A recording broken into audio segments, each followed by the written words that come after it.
دیکھیں جب یہ حج کی عبادت شروع ہوتی ہے تو سب سے پہلے احرام باندھا جاتا۔ عام طور پر لوگ یہ سمجھتے ہیں کہ محض ان دو چادروں کے باندھ لینے کا نام احرام ہے، جبکہ محض دو چادروں کے باندھ لینے کا نام احرام نہیں، بلکہ احرام کے معنی آتے ہیں بہت سی چیزوں کو اپنے اوپر حرام کر لینا۔ دیکھیں جب انسان حج یا عمرے کا ارادہ کرنے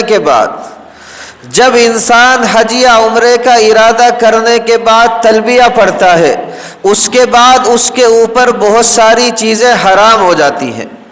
اب وہ سلا ہوا کپڑا نہیں پہن سکتا، اب وہ خوشبو نہیں لگا سکتا، اب وہ چہرہ نہیں ڈھانپ سکتا، اب وہ جسم کے کسی حصے کے بال نہیں کاٹ سکتا، اب وہ ناخن نہیں کاٹ سکتا،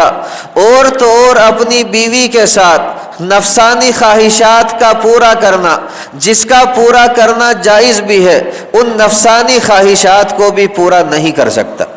اسی وجہ سے میرے پیارے بھائیوں، احرام کا نام احرام رکھا گیا۔ جب انسان